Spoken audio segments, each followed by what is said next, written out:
activists rally in defense of trans youth. Human rights are trans rights, and trans rights are human rights. And this is a perfect example of that. Some worry the government will use the notwithstanding clause to pass a children's bill this week. Plus, Alberta legalizes harvest preserves. In other words, farm-raised and fenced in. Ethically, it's not hunting, it's shooting fish in a barrel. Questions now about the ethics and concerns about disease spread. And back to the drawing board. So we're acting immediately on the concerns that Calgarians told us. A motion to repeal blanket rezoning, but some wonder if it's the right move. We've seen a drop in home prices, we've seen a drop in rent, and that's made a difference for a lot of Calgarians. CTV Calgary, local breaking news with Tara Nelson.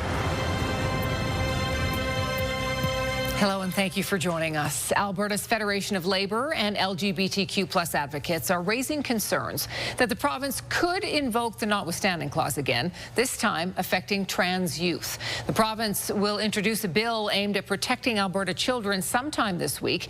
Critics warn it will target the most vulnerable. Tyson Fedor reports. A very small rally of Labour and trans right advocates were on the front steps of the Alberta Legislature Monday. They say the province is set to invoke the notwithstanding clause against some of the province's most vulnerable youth. If they're going to use the notwithstanding clause to strip rights from workers, if they're going to use it to strip rights from vulnerable trans youth, who's next? The notwithstanding clause allows governments to pass legislation that could violate certain charter rights, as the province has recently done in forcing teachers off the picket line and back to work. Those in attendance fear that trans youth will be impacted most. It makes me and so many other people that I know lose hope in our government and, frankly, our society and a lot of people. They are systemic and they are calculated. They know who to attack, and they are coming for us. The province is introducing Bill 9 sometime this week. It's called the Protecting Alberta's Children Statutes Amendment Act. However, its contents have not been made public. If and when we do use it, it is not taken lightly. We contemplate every single scenario, every single option, and I think that we've used it extremely sparingly.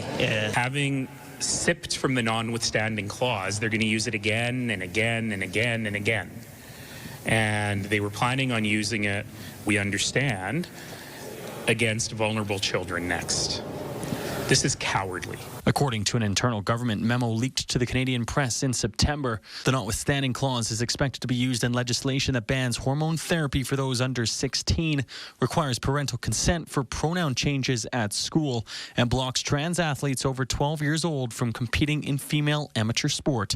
One constitutional law expert says the clause was originally intended to be used in emergency cases. If governments can, at any opportunity, do whatever they want to take away individual rights of Canadians, then it ultimately makes the charter very, almost worthless, very weakened. And Tyson joins us now. Tyson, public health advocacy groups are also sounding the alarm about the clause's potential use. Tara, Friends of Medicare say its biggest concern is surrounding last year's Bill 26, that it believes restricts access to gender-affirming care and calls it anti-trans legislation. Now, the Friends of Medicare says that if the government plans to use the notwithstanding clause again, that it would be an extreme measure and that law would stand up against any court challenge. Now, as of 2021, Statistics Canada says that it counted around 12,000 Albertans that identify as transgender. Tara? Okay, Tyson, thank you. We have breaking news in Ottawa tonight. Prime Minister Mark Carney and his Liberal government have narrowly survived a final confidence vote to pass their federal budget. Yeas pour 170, 170. Nays contre 168, 163.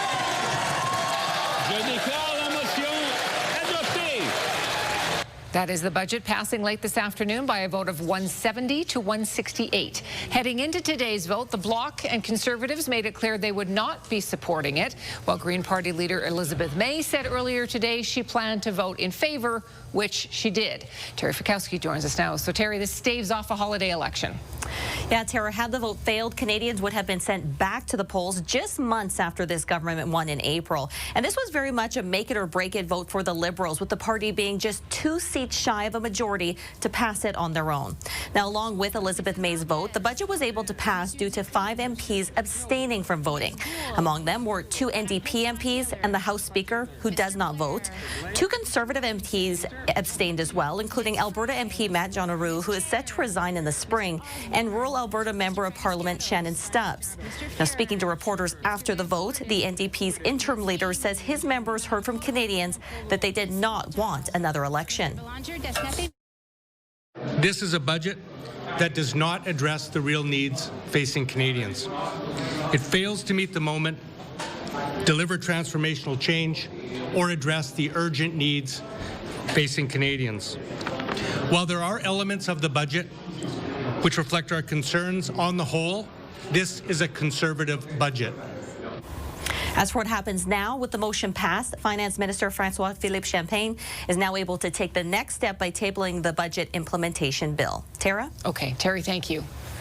A Calgary man has died after trying to save his young daughter from being pulled into the ocean in California. The storm that passed through created a large swell that's generated very big waves here at Garrapata State Beach. 39-year-old Yuji Hugh entered the water at Garrapata State Beach on Friday to save his daughter Anzi after she was swept off the shoreline by waves as high as 6 meters. As he reached for his 7-year-old daughter, the 2 of them were swept into the ocean. A Good Samaritan helped pull Hugh from the water, but he died later in hospital. A volunteer diver drove 3 hours to help lifeguards find the missing girl. And when I was walking on the beach to the north, I saw her. I saw something in the wave that was coming up and down, and was she was turning in one of the waves, and I was able to walk in the water, and I just grabbed her and take her out. The girl's mother was also swept away trying to rescue her. She was taken to hospital and treated for hypothermia. A 2-year-old child who was also present was not hurt. Calgary police say early indications show foul play was not involved after human remains were found in Nose Hill Park. On Friday, someone made the discovery while walking in the park and called police. Investigators are still waiting for autopsy results, but say it does not appear the death is a homicide. There are no details on the age of the person nor how long the remains were there. Police have charged a 20-year-old man following a carjacking which saw the driver going the wrong way down 2 major roads. That carjacking happened overnight Sunday on 32nd Avenue Northeast. Police say the vehicle was later spotted going the wrong way on Crowchild Trail. They say the driver tried to carjack other drivers in Cranston before heading the wrong way on Deerfoot. Lawrence Al-Badawi is now facing a number of charges, including dangerous driving and robbery. World Day of Remembrance for road victims was on Sunday, and it comes as Calgary hits a 10-year high for fatalities. There have been 32 traffic fatalities this year and more than 2,500 injuries. About 40% involved speed, 65% involved a pedestrian, cyclist, or motorcyclist. 3 of them were hit and runs, and 4 involved impairment. Police say a growing population means there are more chances for people to get hurt. You know, you look at technology within the vehicles, we look at the people that got their phones. It plays a major part into what's happening with the collisions. Police are using AI to assess high-risk areas and will be reviewing some speed limits. Alberta will allow trophy hunters to take aim at elk and deer on fenced-in farms. The UCP government says it will boost rural tourism and help keep game farms viable. Critics say it shouldn't even be called hunting and claim it poses health risks. Kevin Green reports.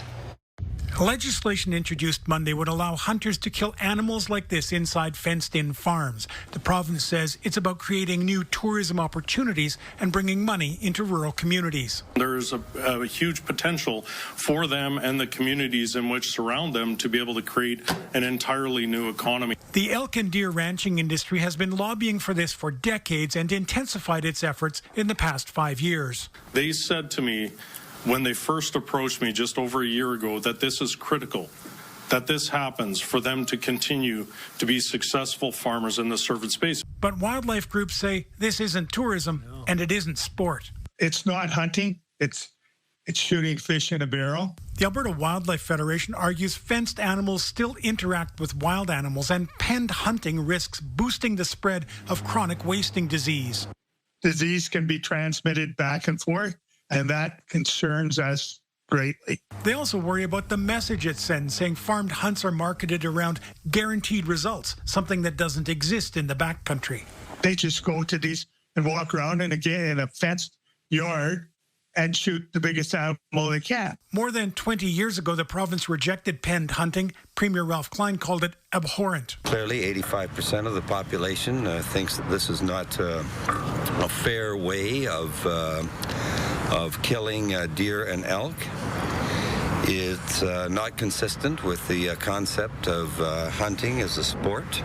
Perhaps the mood has changed. Calgarians we spoke to Monday support the idea. I don't think it hurts anybody, and I think everyone is entitled to do what they want on their lands. I support it, but at the same time, it's got to be regulated. If or when the legislation passes, regulations still need to be written, and farms will have to apply for licenses, meaning fenced-in hunts won't start immediately. Kevin Green, CTV News, Calgary. Currently, penned hunting is allowed in Saskatchewan, Quebec, and about half of the U.S. states. You're watching CTV News, Calgary. The City of Calgary marked Métis Week with a flag raising amid a recent discussion around what kinds of flags can fly at City Hall. The Métis flag was raised this morning in front of Old City Hall to honor the history, culture, and contributions of the Métis people. It comes as Mayor Jeremy Farkas announced last week he will push to ban national flag raisings at City Hall. The Palestinian flag was briefly raised at City Hall over the weekend to mark Canada recognizing Palestine as a state. I was not elected to weigh in on international conflicts, but as mayor, it's my job to show up for every single Calgarian, for every single community. So I don't support the rising of international flags, but it's very clear that flags like, say, that of Treaty 7 or the Métis Nation or Pride, these are all about celebrating local Calgarians. At the UCP's annual meeting in Edmonton later this month, members will be voting on a suggestion to ban all flags except official government flags at municipal buildings. That would affect flags such as the Pride Rainbow flag and the transgender flag, but not all party policy becomes law. Well, it was a pretty beautiful fall day. Danielle joins us now. Winter hasn't really found us. Not today. We got up to 14 degrees in the city for today. Normal is around 2 degrees. So, yeah, more than 10 degrees above normal today. It came with calm winds for the most part. Some sunshine, some cloud cover. Good amount of cloud cover. We're now, of course, declining as that sun has set a while ago. 6 degrees is the temperature at the airport. Winds are still relatively calm. It's a very, very different day tomorrow with the wind chill in the morning. It'll feel like -5. In the morning, we have the risk of freezing rain. Then we'll switch over to rain, and then the risk of freezing rain returns later in the day along with the likelihood of some snowfall as well. We're only getting to a high of 2 for tomorrow, Tara. So be prepared for potentially even some slippery roads in the morning. Okay, thank you, Danielle. Just ahead, rolling back blanket rezoning. City Council prepares to battle it out again. Will it be scrapped? And if so, replaced with what? And cervical cancer rates are no longer declining. Some disappointing news from the Canadian Cancer Society after 20 years of progress. If you have a news tip, you can text us anytime at 10400. Calgary councillors will debate whether to scrap blanket rezoning. It was a campaign promise by many, but moving ahead would mean another costly public hearing, and some housing advocates say it would actually be a step backwards. Jordan Canagan explains. They heard it knocking on doors on the campaign trail. So we're acting immediately on the concerns that Calgarians told us during the election. And now Calgary could see blanket rezoning gone. Councillors will debate the issue in December. We heard loud and clear from Calgarians that they wanted us to reconsider the decision that was previously made. This motion is to actually reconsider it, go to a new public hearing. I don't believe that the cost is going to be that much of a factor. But cost will have to be considered. Any changes to the land use bylaw would need another public hearing. The last hearing for blanket rezoning was more than 2 weeks long and cost more than $1 million. For some, the cost is worth it. Calgary is a city of communities, and each community has unique aspects, and the approach taken by administration didn't take into account those unique aspects, and it didn't really consult with the citizens in those communities. Others see this motion as a step backwards as Calgary contends with the housing crisis. I think that there's opportunities to improve the policy, address some of the issues, but I really don't see us making the same kind of headway on affordability when we're rolling things back. But the mayor wants to see the current strategy replaced, not just gone altogether. In terms of the replacement, it's very important for us to approach it not just from a government perspective in terms of capital, the housing that we're building through, say, Calgary Housing Company, affordable housing, but also on the regulatory side. And Jordan joins us from City Hall tonight. So, Jordan, how is this whole timeline going to play out on this? Well, Tara, while the mayor and some of the councillors made this issue one of the first ones they're tackling in this new term, it is not a quick process to possibly repeal blanket rezoning. It'll have to come back to City Hall for debate on December 15th. If it passes at that point, administration will start the work to change that bylaw. Then it'll have to come back once more for a public hearing in March. Now, the last time we had a blanket rezoning public hearing, more than 730 speakers were heard here. We could see something similar in the early part of next year. Tara? Okay, Jordan, thank you. An NDP bill to bump up Alberta's minimum wage has been defeated. UCP MLAs voted against the bill. The NDP wanted to hike the minimum wage to $18 an hour over 3 years. Right now it's $15, and it's the lowest in Canada, and minors can be paid $13 an hour. The NDP bill would have also eliminated the lower wage for teenagers. Alberta's minimum wage has not changed for 7 years. This is CTV News Calgary. Spring Danielle Becken as we look ahead to our 5-day forecast. A little bit of change coming. Yeah, so we will not get into the teens for the rest of this week. This is the hottest day that we're going to get this week, so hopefully you enjoyed some of it. You were outdoors. Maybe you put up some Christmas decorations or something like that. Went for a walk. Either way, be prepared for a cool down. So this system that's arriving, that's already arrived, this is the warm front that pumped up these temperatures. So it's already begun with wave number 1. But by tomorrow, we cool down and it will last for a while. 10 degrees still in Lethbridge, so still hanging on to the double digits there. It's 6 in Calgary, 8 in Medicine Hat, and 9 in Pincher Creek. The winds have been pretty calm for most communities the entire day. Okay, this is a little bit of rainfall that is associated with the warm front. So that little bit of lift, that little bit of instability. We certainly got the warm temperatures today. We were more than 10 degrees above normal in most communities in southern Alberta for today. This is really making its way out now, but we still further closer to the Saskatchewan border. It's a little more intense. A couple millimeters certainly possible with this. All right, let's talk about how much rainfall is expected for tomorrow, because tomorrow will be mixed precipitation. We have the potential for seeing a little bit of everything. A couple millimeters of rain in the city is certainly likely, in Canmore, off through Cochrane as well. Now, if I advance this, how much snowfall is likely for tomorrow? Also a couple centimeters in the city of Calgary, up the QE2, likely even down Highway 2, even though it's not showing this on the map. And then a little more expected towards Canmore and Banff, likely 3 centimeters with this. I want to show you the future cast. So this is the rainfall that's expected that's just weeding its way out now. Again, that's with the warm front. So we got the warmer temperatures. Tomorrow, the cold front swipes through, and that's going to usher in a much cooler air mass. And this cooler air mass will stick around for the rest of this week. So when we look at conditions with this, it's going to spark up that instability. And we likely will, in many communities, kick it off tomorrow morning with freezing rain. It will be patchy. It won't be heavy in many spots, but in some isolated areas, the roads, sidewalks could be a little slick. So really, Calgary down Highway 2 towards Lethbridge is where we have the most likely chance of freezing rain tomorrow morning, but any community in the south could see some of that. Then we switch over to rainfall, as you can see here, and then the system's going to pull in a much cooler air mass and switch over closer to the supper hours to snowfall. Again, a couple centimeters of snow possible as well.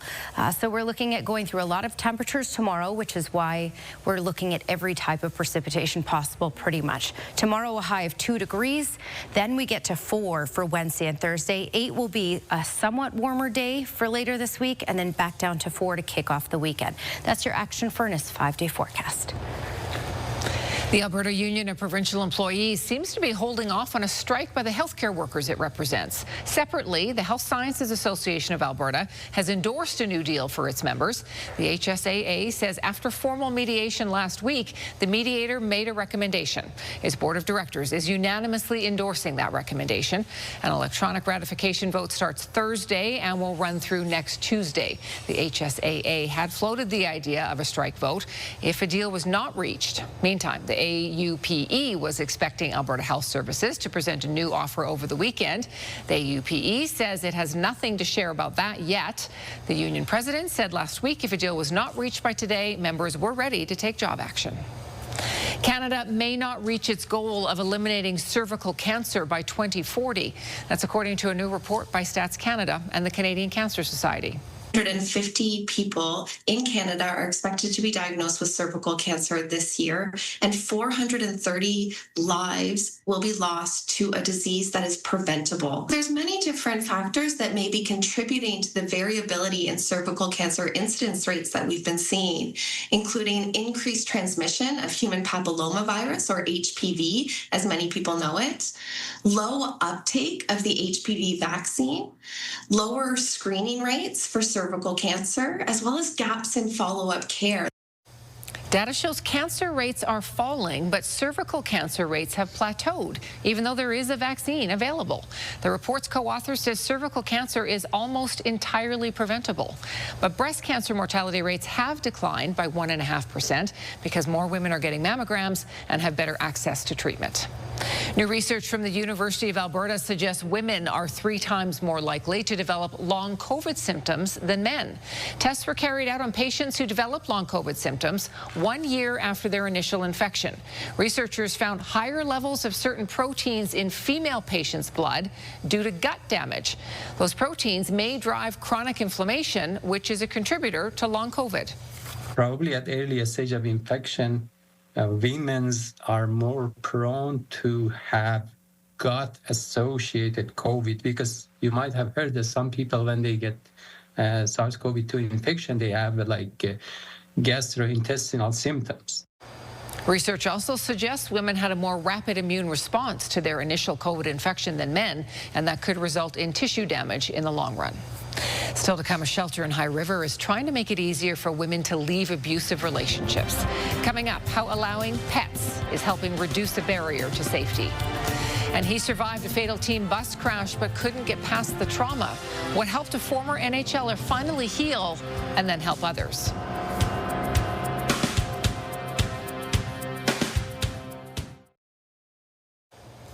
A Calgary man is facing 75 charges after guns, body armor, stolen license plates and drugs were discovered during the search of a home in the community of Rundle. Police say officers were monitoring a stolen vehicle in a parking lot last month and arrested a 27-year-old man. They say they found one of the 2 pistols seized inside the vehicle. For victims of domestic abuse, getting out can be a difficult decision. Some are faced with choosing a safe place to live while leaving their pets behind.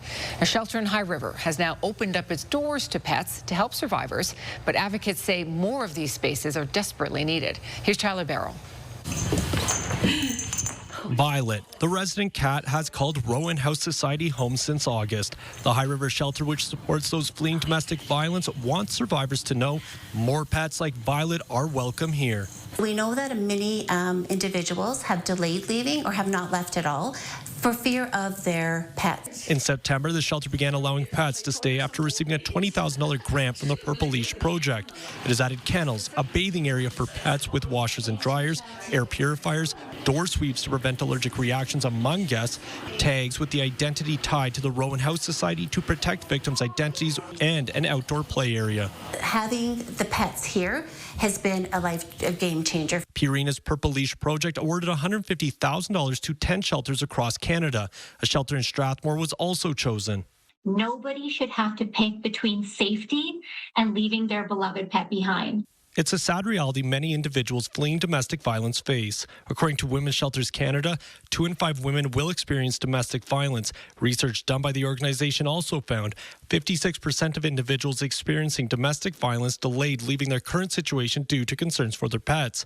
and 47% of survivors said they would have left earlier if they could have brought their pet to a shelter. We see pets as family. You can't leave an abusive situation unless that pet is going to be safe. And while many shelters also help those fleeing domestic abuse find a safe place for their pets, the funds the Purple Leash program provides helps them stay together, which in turn can help more victims come forward. The whole goal of this program is to make more and more shelters pet ready so that survivors don't have to make that very, very difficult choice. The Rohan House Society has already had 2 survivors bring pets. This has really reduced a barrier to safety by being able to ensure that no one gets left behind when it comes to domestic violence. Tyler Barrow, CTV News, High River.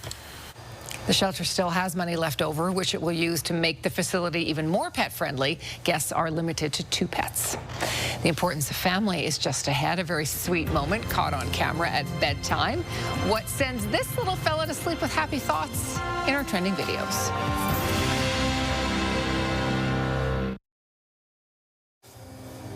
An immersive exhibit in London is giving people a chance to see Pompeii in a brand new way.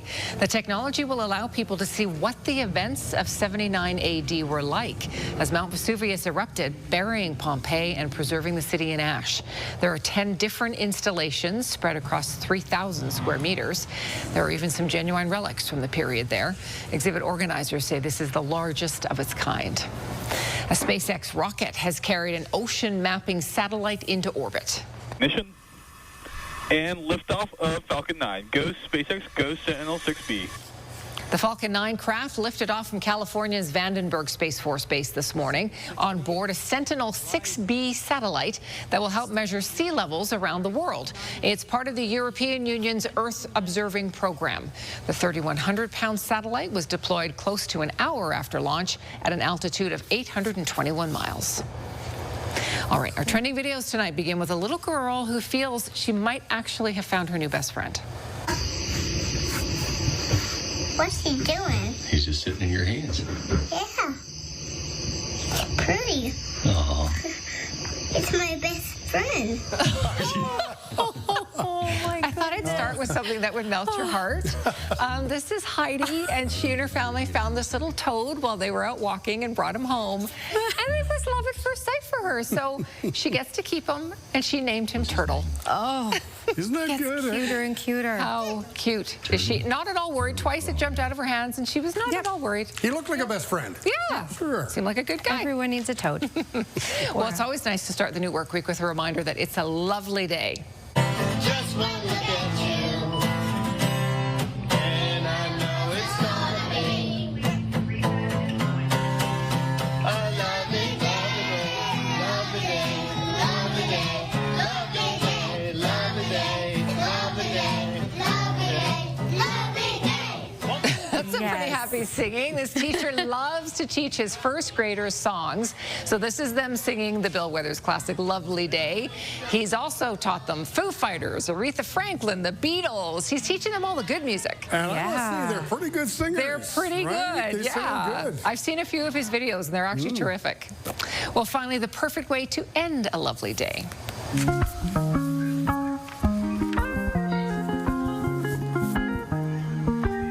Okay, you might be wondering what this little guy is doing. He's looking at a photo that his mom took of them together with his brother earlier in the day. Oh, stop And then left it for him on his bedside table. So before he went to sleep, he was just looking at the photo. Little smile on his face, so happy to see his mom and his brother there beside him. Good kid. This trending session is so heartwarming. I love it. Sweet. Very cute. Home sales seem to be stabilizing in most parts of the country. That is not the case in Alberta, though. We have the details coming up in our business report.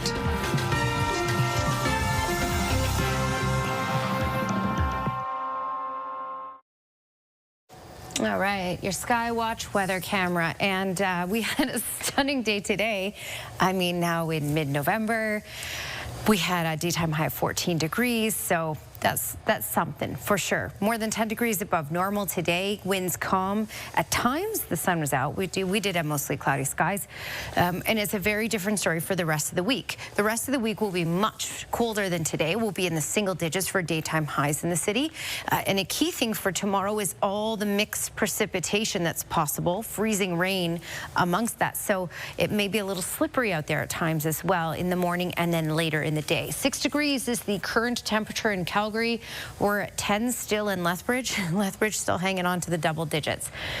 All right, so here's the first wave, which we had today, the warm front. We had the warmer air. We had a little bit of rainfall. And for tomorrow, the cold front swipes through, and that's going to switch the game for us because it's not just ushering in cooler air tomorrow, it's ushering in cooler air for the rest of this week. And it's going to create that instability. So in the morning, a wind chill of -5. It's chilly in the morning for sure. And in the morning, we have the risk of freezing rain.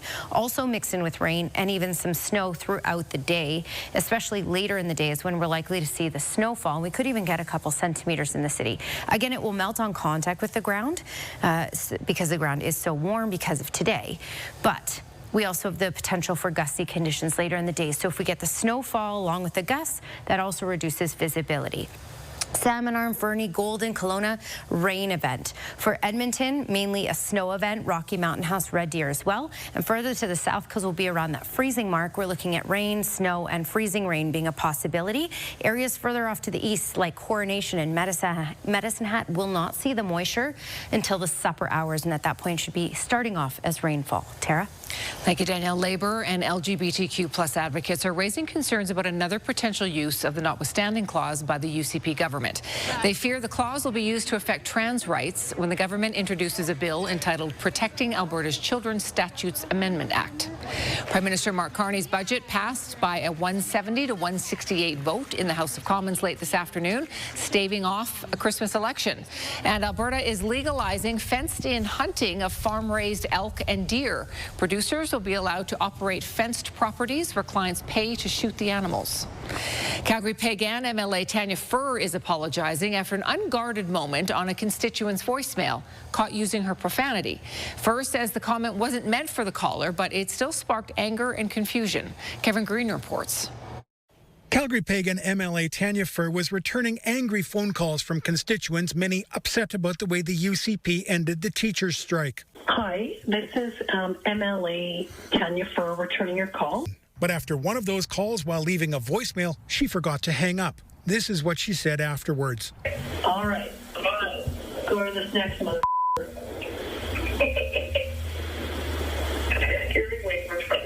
My name is Doug Furby. This is Doug Furby, the next caller Furr's voicemail refers to. That message was forwarded to him. It sounded like a tone of contempt to me. You know, people who disagreed with her point of view would be not treated the same way that someone who agreed with their point of view. Furby called his MLA looking for an explanation. At first, Furr didn't believe him, but then he sent the recording. And then she called me back. She was really tearful. She was very, very apologetic. She told me that the comment was not aimed at me or aimed at anyone in particular. Furr told him she'd been facing a barrage of profane and hateful messages after the UCP invoked the notwithstanding clause. In a moment of poor judgment, I flippantly used an inappropriate word that I'd been called the last few weeks in political disagreement. I did apologize to the constituent, and I'm very grateful and appreciative that he accepted my apology. Furby says Furr even played him some of the calls she'd received, and he believes her apology was heartfelt.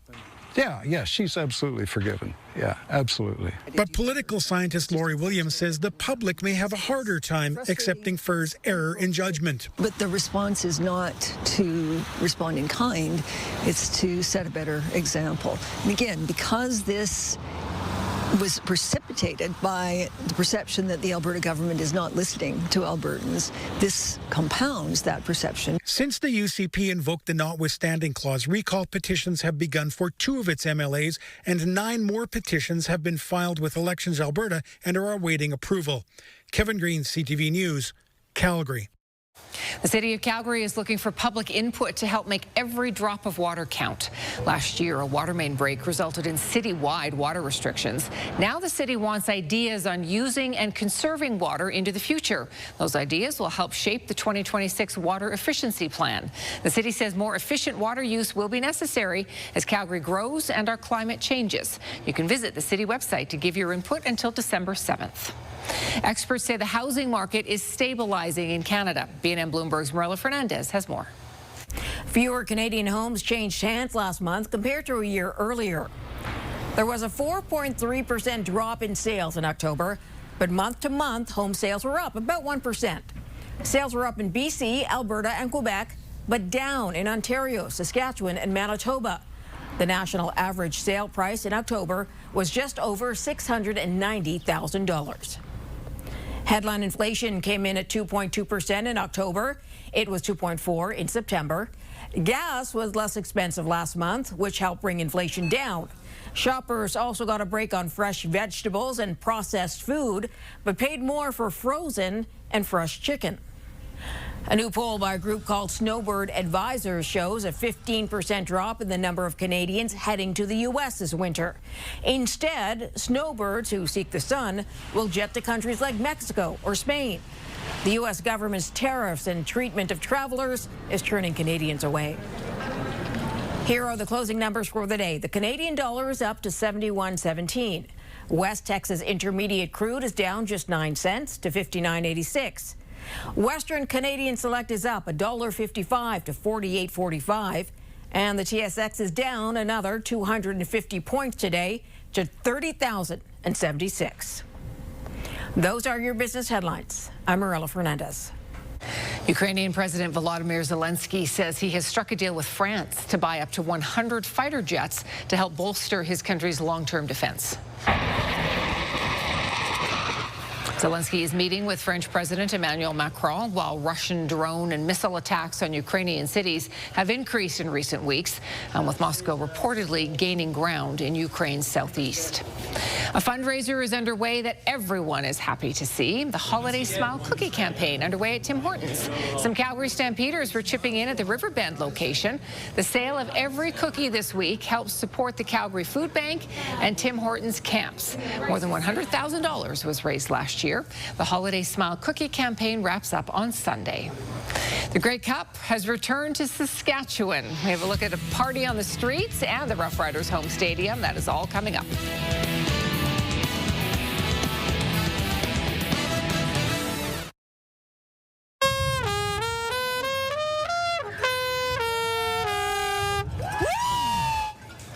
The celebration continues in Saskatchewan. Last night, fans spilled onto the streets of downtown Regina, moments after the Rough Riders' Grey Cup win over the Montreal Alouettes. This afternoon, players greeted fans at Mosaic Stadium and posed for photos and signed autographs. Tomorrow, a Regina street nicknamed the Green Mile will host a championship parade that will end at the Saskatchewan Legislature. Thousands of fans are expected to line the route. And it has been a while since the Saskatchewan Rough Riders could say they are Grey Cup champs. Glenn is back with us. Glenn, fans had to be pretty patient. Tara, the last time the Riders won the Grey Cup back in 2013, but the drought is over. The Riders took care of business on Sunday, beating the Montreal Alouettes to win the championship. Riders trailed 7-1 after the first quarter, but they'd get things rolling in the second quarter, put up 24 unanswered points. Former Stamps quarterback Tommy Stevens, he scored 2 of the touchdowns for them. Now, the Owls did make a comeback late in the game. Good chance here to score in the fourth quarter, but Shea Patterson fumbles. Riders recover. They go on to win the 112th Grey Cup 25-17. And I'm sure this celebration is still going on. We knew that we were able to retain a bunch of guys and keep the core. Going into year 2 as a group, there's no reason why we shouldn't be here tonight. And here we are. I feel like I'm just getting started to be in a way, but just couldn't be more grateful to do it with this group of guys. It just had to happen against them, and it was definitely motivation, and we made it happen. Everybody in the organization made it happen. The Calgary Flames back on the road for a pair of games. The Flames in Chicago tomorrow night, and then they take on the Sabres in Buffalo on Wednesday night. The Flames making some changes to the lineup. Sam Hodzik, he's out week to week with an upper body injury suffered during Saturday night's game against the Winnipeg Jets. The Flames also announced they are sending Rory Cairns back to the Wranglers. They've called up Dryden Hunt and Sam Morton. Well, on November 24th, the documentary Sideways will be shown at Mount Royal University. It's the story of the Swift Current Broncos bus crash. It's about turning tragedy into something positive. December 30th, 1986, the Swift Current Broncos were on their way to Regina to play the Pats. Shortly after leaving town, their bus hit a patch of black ice and crashed. 4 players, Trent Cressy, Scott Kruger, Chris Mantica, and Brent Ruff, tragically died in the accident. Bob Wilkie was a 17-year-old defenseman with the Broncos. He says that day haunted him. It's like watching, some of those movies that you get to watch where you can't even believe what you're seeing, what you're experiencing, what you're hearing. It was overwhelming to the point where the shock in my system just shut it down. It didn't help that sexual predator Graham James was the Broncos' head coach. Wilkie says he didn't allow the team to talk about the crash or to seek professional help as he was secretly abusing some players. The unfortunate part of the story is that dark underbelly of Graham and what he was doing to some of my teammates and how, the support and help to bring somebody in was denied. I know now that there was definitely people offering to come in and help. But it just wasn't going to be allowed. The silence led to mental health problems. Over the years, Wilkie turned to alcohol to help him cope with the pain. When that didn't help anymore, he had thoughts of giving up. 24 years old playing for the Philadelphia Flyers, and that was the first time that I felt like maybe it was time to end it. It was so painful. But Wilkie chose to live, and that led him to a journey of helping others. He started I Got Mine, the mission to heal together, grow stronger, and change the conversation around mental illness. It also is the reason why it was important to do a documentary. Sideways is a story of trauma, resilience, and healing, turning the tragedy into something positive and hopefully helping others. I'm really excited about, maybe that one person out there who's all alone and really struggling sees that there's this documentary out there and watches it. To have it out there in the world, it's a pretty proud moment. We posted the full video with Bob Wilkie on our website. The documentary will be shown at the Mount Royal University Concert Hall November the 24th, and you can get tickets at igotmind.ca. Go see it. Yeah, so important, Glenn. Thank you. This heartwarming trend just continues through this whole film. Love it. All right, so be prepared for a very different day tomorrow. Today was mild and quiet. Tomorrow is a little messy. We have the potential for freezing rain, especially in the morning. Rain, then snow, and even blowing snow because the winds will pick up later in the day as well. Just a high of 2. And then it's a one-day thing, really, but then we hold on to those cooler temperatures all week. 4 degrees for Wednesday and Thursday, but drier and the better road conditions, you could say, for Wednesday and Thursday. So just be prepared. It may take a little longer to get to work tomorrow morning if we get the freezing rain in some spots. All right, weather window brought to you by Lux Windows and Doors, crafting quality windows and doors for your style, budget, and Alberta's climate. And Dwight Bishop sent this in, Glenmore Reservoir from this weekend. Just a stunning photo. Hopefully you can get some photos of the messy weather tomorrow and send those in as well. I think I have the address here. Hang on. Yes, Calgary Weather Pics at bellmedia.ca. Good stuff. Thank you, Danielle, and thank you for your company tonight. Have a great evening. We'll see you tomorrow.